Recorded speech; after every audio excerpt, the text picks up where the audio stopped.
Bom dia, igreja, bom dia, EBD, que a graça de Deus esteja com todos. Hoje, 14 de junho, domingo abençoado pelo nosso Deus. Então, nós só temos a agradecer, né? Então, vamos fazer uma oração para que o Senhor escute nossos pedidos, para que o Senhor ouça o nosso clamor, né? Senhor Deus Pai, Todo-Poderoso, que está no céu, Senhor de infinita misericórdia, Senhor de infinita bondade. Senhor, neste momento, Senhor, coloca, Senhor, toda a família, Pai, todas as famílias, a família da nossa igreja, Pai, a família nossa, Pai, de cada dia. Ô Pai, entrego que o Senhor esteja dando saúde, Pai, e proteção, Pai, livrando todas elas do mal, Pai. Ó Pai Jesus, esteja com os ministérios, Pai, no ministério da nossa igreja, Pai, para que eles possam estar servindo cada vez mais o Senhor, Pai, para que eles possam estar sabendo, Pai, que tudo que nós fazemos era para te louvar e agradecer o teu nome, Senhor. Muito obrigada, Deus, obrigada por esse dia, obrigada por esse domingo maravilhoso que tu tem nos dado, Pai. Muito obrigada, Pai. Pai, esteja com o nosso Brasil, Pai, esteja confortando todas as famílias que perderam um ente querido, Pai. O Pai, dê o seu conforto, Pai. O Pai, esteja com eles, Pai, dando conforto, aumentando, Senhor, aumentando o valor, Pai, o valor que tem pela família, Senhor. Obrigada, Senhor, obrigada por tudo, agradeço. Em nome do Senhor Jesus, que reina para sempre. Amém. Então, irmãos, tenham um bom dia. Fiquem na paz do Senhor. Bom dia, igreja. Bom dia, EBD. Hoje nós estamos num domingo muito especial. Segundo domingo de junho é comemorado o Dia do Pastor. E nós não poderíamos deixar de, neste momento da nossa abertura da EBD, parabenizar o nosso pastor Wagner pelo dia de hoje. Que o Senhor, pastor, Deus esteja abençoando grandemente a sua vida, que todos os seus sonhos, todos os seus projetos, Deus esteja concedendo e que Ele realize na sua vida segundo a sua vontade. E nós também não poderíamos deixar de estender esses parabéns aos pastores que são da nossa igreja, pastor Célio e pastor Elias. Que Deus também abençoe grandemente a vida dos nossos pastores. Que vocês sejam muito, muito abençoados e guardados pelas poderosas mãos de Deus. Um abraço a vocês e feliz Dia do Pastor. Beijo para vocês. Agora vamos à nossa lição de hoje. A nossa lição de hoje tem como tema a resistência às heresias. Nós vamos destacar um dos versículos do texto básico, que se encontra em 1 Coríntios, capítulo 2, verso do 6 ao 16. Vamos destacar o verso 12, que diz assim: mas nós não recebemos o Espírito do mundo, mas o Espírito que provém de Deus, para que pudéssemos conhecer o que nos é dado gratuitamente por Deus. Amém. Hoje vamos aprender um pouco mais sobre tudo isso, sobre a nossa lição, com os nossos professores Angélica, Fátima e Ana Débora. Um beijo e bom estudo a todos vocês. Bom dia, queridos. Bom domingo a todos. Né? Mais um dia aqui, mais um domingo, né? Onde a gente vai estar aprendendo um pouco da palavra do Senhor. A lição 10. O tema é a resistência às heresias. E a minha participação nesta manhã vai ser a introdução e o primeiro tópico. Então, vamos falar um pouco sobre a introdução. Antes de falar, eu quero perguntar o que é heresia, né? E heresia é o que a Bíblia chama de doutrina falsa, um ensinamento errado, né? Jesus é a face de Deus. Jesus é o próprio Deus, o grande eu sou. Negar essa verdade, que é um ensinamento fundamental da Bíblia, é uma heresia. Porque eu estou falando algo que é errado, né? Então é uma heresia. E Paulo, ele foi escolhido, né, para a missão de anunciar as boas novas, anunciar as novas do Evangelho. E Paulo, ele lutou fortemente com todos aqueles que exigiam que os cristãos gentios seguissem as leis de Moisés. Esses que queriam que os cristãos gentios seguiam a lei de Moisés, são os judaizantes, né? Eles requeriam que os cristãos gentios fossem circuncidados. Pois se eles, segundo eles, né, eles acreditavam que se os cristãos gentios não fossem circuncidados, segundo a lei de Moisés, eles não poderiam ser salvos. Eles não entenderam que a justificação é pela fé em Cristo e não pela lei de Moisés. E Paulo, ele não permitia que fosse pregado outro evangelho, senão o evangelho da cruz, senão o evangelho de Cristo, o evangelho da salvação, o evangelho da graça, o evangelho que liberta. Paulo pregava esse evangelho e ele lutou fortemente. Não tem evangelho da lei, eles não precisam ser circuncidados, né? E essa é a introdução. Vamos lá no primeiro tópico, onde fala sobre o problema com os judaizantes. Judaizantes, como eu falei lá atrás, judaizantes são aqueles que praticavam a lei de Moisés. Eles queriam transformar o evangelho de Cristo em uma seita judaica. Por isso que eles perseguiam tanto Paulo, porque Paulo pregava o evangelho da cruz. Por isso é oportuno ver a postura de Paulo diante das heresias, né? E aprender com ele, né? Aprender com ele como nós podemos identificar, como nós podemos nos afastar das heresias e aprender e viver o evangelho de Cristo, né? Lá na revista aqui, vamos lá.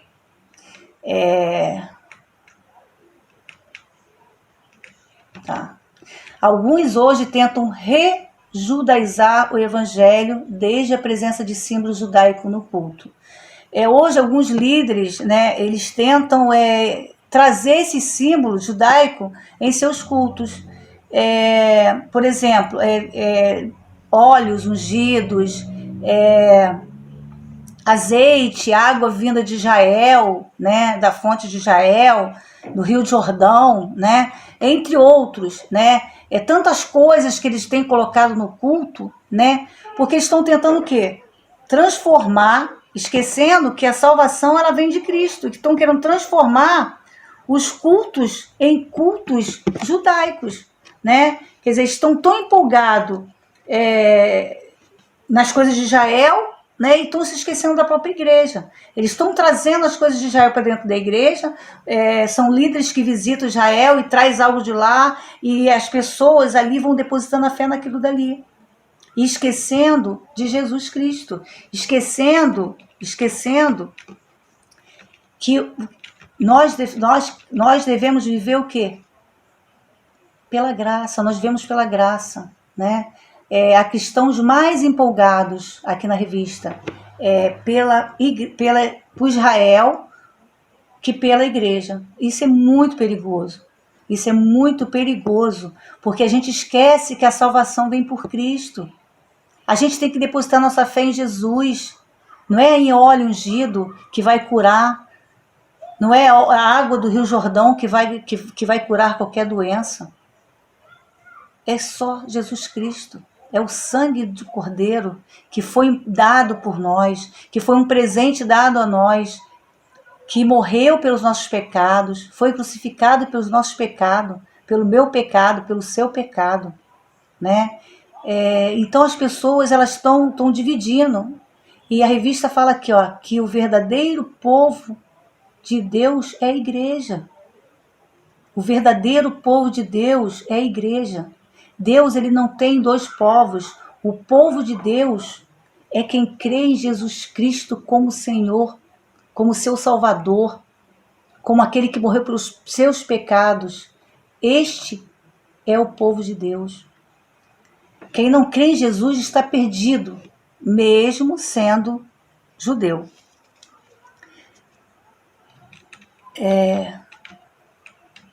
Não podemos varrer a cruz para debaixo do tapete.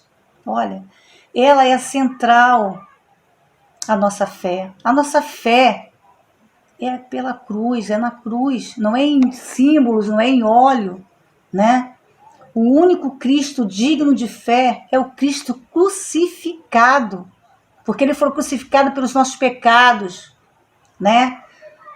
Nosso monte é o Calvário, não o Sinai, ou o Sião, ou outro monte qualquer. Não, somos filhos da cruz. Que maravilha, que maravilha. E não da lei, nós vivemos pela graça do nosso Senhor Jesus Cristo. Glória a Deus. A salvação ela não vem pela lei, mas vem pela graça, por meio da nossa fé em Jesus Cristo. Isto não pode ser esquecido, jamais, jamais, né? Como nós podemos resistir às heresias? Como? Aprendemos com Paulo, sendo imitadores de Paulo, como ele foi de Cristo. Ele amava Jesus Cristo sobre todas as coisas. A essência da vida de Paulo era Cristo. Vamos aprender com ele. Vamos seguir Jesus, vamos viver para Cristo. Que maravilha! A tua essência tem sido Cristo? Eu vou deixar essa pergunta para a gente, né? E terminar dizendo que não há salvação senão através de Cristo, senão através da cruz. Um beijo grande a todos e até a próxima. Bom dia, meus irmãos. Na manhã desse dia, vou estar compartilhando um pouquinho com vocês do estudo dessa manhã. E o tema é a resistência às heresias. E o tópico que eu vou estar falando é o 2, que fala gnosticismo, um movimento esotérico. E pesquisando um pouquinho, nós podemos compartilhar com os irmãos o seguinte: os gnósticos, entre suas muitas heresias, negavam a corporeidade de Cristo, sua morte na cruz, sua ressurreição, bem como a nossa. E ensinavam a salvação por um conhecimento secreto, opondo-se às verdades, bíblicas.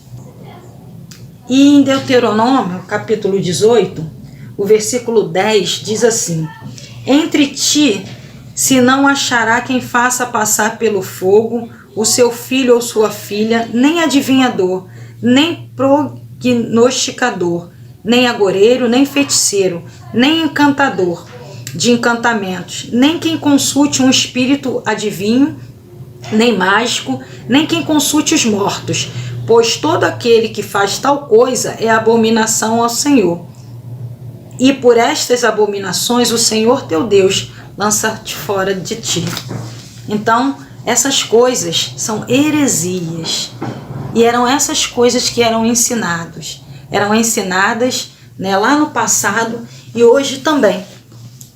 Em algum momento da minha vida, eu também, por não conhecer essa verdade que liberta, que é Jesus Cristo, eu participei de algumas coisas, ouvi falar de algumas coisas, mas essas coisas, realmente não me deixavam completa. Havia sempre um vazio existencial. E, assim, Jesus Cristo foi suficiente. Quando eu fui alcançada por essa graça, quando eu conheci Jesus Cristo, a verdade que liberta, quando eu ouvi falar que Jesus é o caminho, a verdade é a vida, que ninguém vai ao Pai senão por Ele, então, assim, meus olhos se abriram, meu coração, e então eu pude entender o verdadeiro sentido do amor de Deus na minha vida. Então, a Bíblia é a única fonte de conhecimento que pode libertar, pois Deus se revela através dela. Tá? Jesus Cristo é a única fonte de salvação. Então, assim, não é como eles ensinavam, que o homem ele tinha que buscar a salvação. E hoje nós vemos esse ensinamento ainda diante de nós, como se o que Cristo fez ali na cruz do Calvário não fosse suficiente. Como se eu e você hoje ainda tivéssemos que fazer alguma coisa mais para ser salvo. Tudo foi feito. Jesus disse lá na cruz do Calvário: tudo está consumado. Então, assim, Eu preciso entender que sou um pecador, né?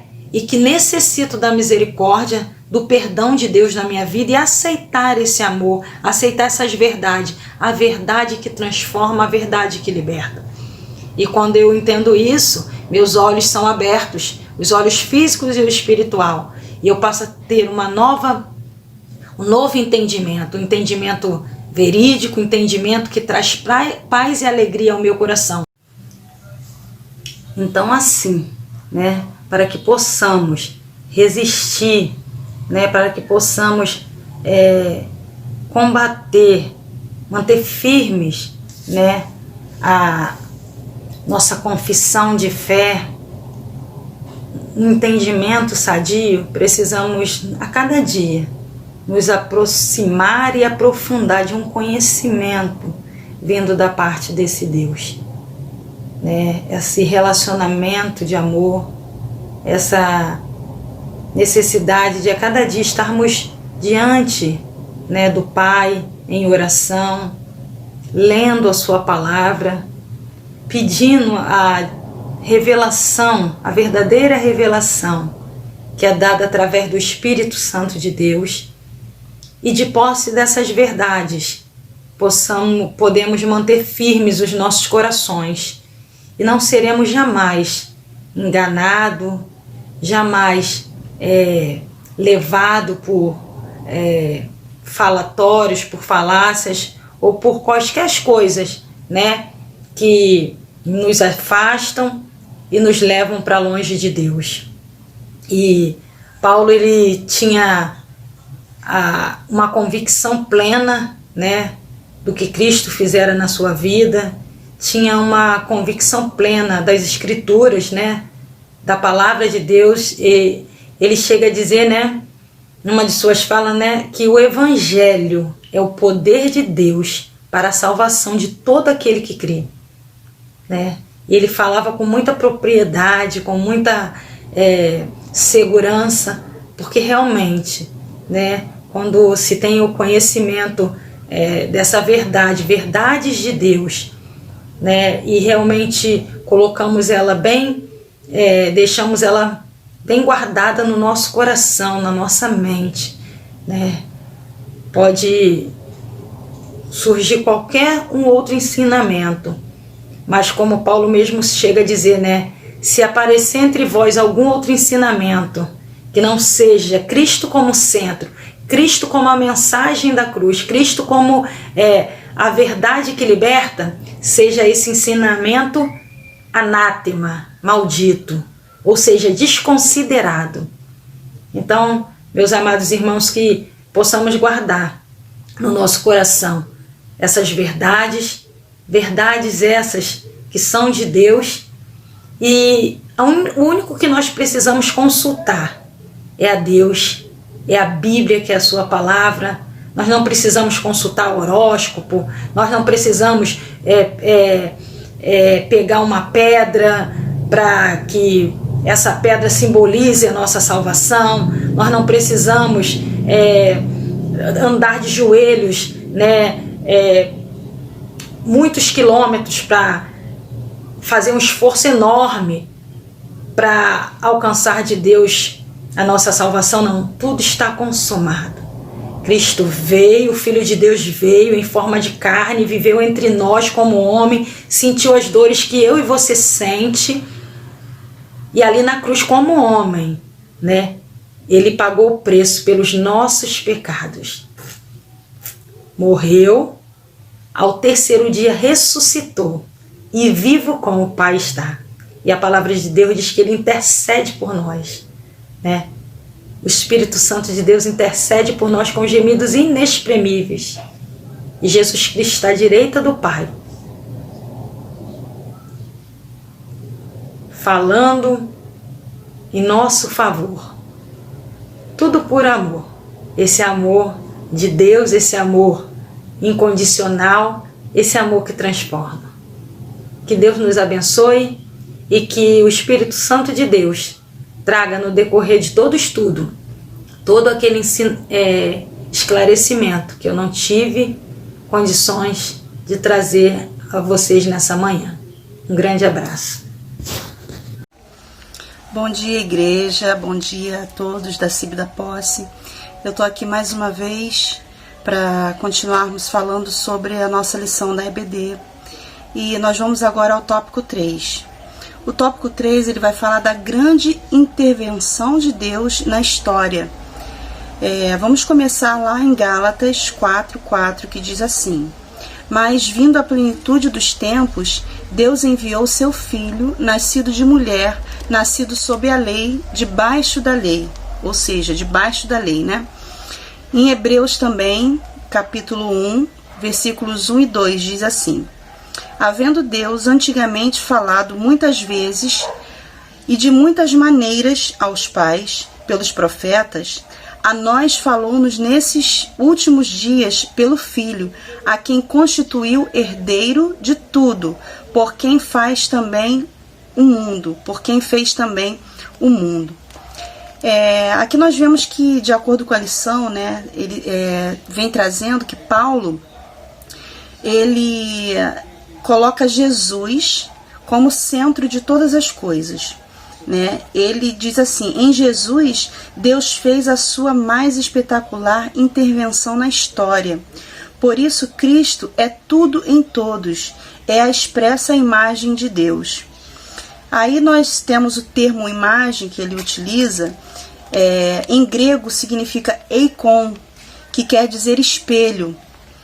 Então ele faz essa comparação dizendo que, como Jesus é a face de Deus, né, quando nós vemos a Jesus, nós conseguimos ver a Deus. Nós vemos a Deus através de Jesus. Né? Ele é a imagem expressa da face de Deus.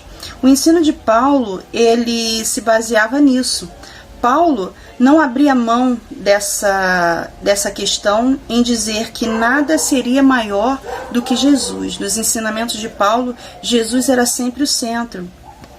E era nisso que estava o antídoto contra as heresias. Né? Ele combatia de forma enfática qualquer doutrina que diminuísse o valor de Jesus Cristo. Ou seja, o que combate as heresias nas religiões de hoje, em tudo que nós vemos por aí que são pregados, que fogem de Jesus, do tema de Jesus como centro, né? No estudo de hoje ele nos fala isso, que as heresias atuais, elas nos mostram um Cristo insuficiente. Ou seja, para essas religiões, Jesus não é o suficiente, precisa de mais alguma coisa. Né? São tantas coisas que determinadas religiões criam para que a pessoa seja liberta, seja realmente salva. Nós vemos, eu coloquei aqui alguns exemplos, como um lenço ungido, copo de água, uma garrafinha de água trazida do Jordão, né? Até uma sombra, né? Eles têm determinada igreja que faz isso, uma sombra, ela cura. Né? A sombra passa pela multidão e essa sombra vai curando, ou seja, tira a atribuição de Jesus, todo o mérito de Jesus, colocando uma outra coisa acima, né, do nome de Jesus. De acordo com essas religiões, o sacrifício de Jesus se torna insuficiente, ou seja, Jesus salva a pessoa, mas ela precisa fazer algo a mais, ela precisa fazer várias coisas para então conseguir ser liberta, conseguir a salvação. Isso tira todo o mérito que é de Jesus. Nesse tipo de religião, a pessoa precisa de Cristo, mas também de algo a mais. Não, apenas Cristo não é o suficiente. Nós não devemos crer dessa forma, não devemos agir dessa forma. E nós sabemos que na nossa igreja, graças a Deus, nós temos Cristo como centro, né? Somos cristocêntricos, como o pastor sempre fala. Cristo, ele é a única saída para a salvação, é ele e só, não precisa de mais nada. Nós devemos crer nisso, precisamos recuperar a centralidade da pessoa de Jesus Cristo na vida da igreja, né? Essa lição, ela vem trazer isso, que a igreja precisa recuperar isso, precisa se recuperar essa centralização da pessoa de Jesus, que às vezes muitas igrejas acabam fugindo do tema da pregação da cruz realmente de Cristo, né? Nós vemos isso em muitos cânticos que fogem que falam mais do adorador do que do adorado, que é Jesus, que é Deus, né? Nós temos várias músicas que esquecem, que falam de muitas outras coisas, mas não falam de Jesus. Nós precisamos ter esse cuidado, né, do que falamos, do que pregamos, do que cantamos, que todas as coisas que fazemos sejam para enaltecer a Cristo, que Ele seja sempre o centro, né, que Ele seja o centro de todas as coisas. Tem até um cântico, falando em cântico, que fala exatamente disso. Porque dele e por ele, e para ele são todas as coisas, glória, pois a ele eternamente, amém, né? Vou cantar um pedacinho para não deixar, que eu sempre canto alguma coisa que tem a ver, né, concernente à lição, e fala assim: porque dele, por ele, para ele são todas as coisas. Porque dele, por ele, para ele são todas as coisas. A ele a glória, a ele a glória, a ele a glória, para sempre, amém. Amém, né? Que Jesus possa ser sempre o centro da nossa vida, o centro da nossa pregação, o centro do nosso testemunho, o centro daquilo que a igreja faz, porque dele, para ele foram feitas todas as coisas. Eu refletindo nessa lição, eu lembrei do Antigo Testamento, até de algumas lições atrás, em que falamos que o povo levava sacrifícios, né, para o sumo sacerdote, e o sumo sacerdote derramava aquele sangue, né, sobre a tampa da arca para que os pecados fossem redimidos, e isso valia durante um ano só, por um tempo, né? Quando Deus pensou no plano da salvação através de Jesus, Ele quebra todas as coisas, Ele tira todas as outras coisas, não são mais necessárias para que haja salvação, para que haja libertação, para que haja perdão dos pecados. É somente Jesus, através de Jesus é que nós alcançamos todas essas coisas, né?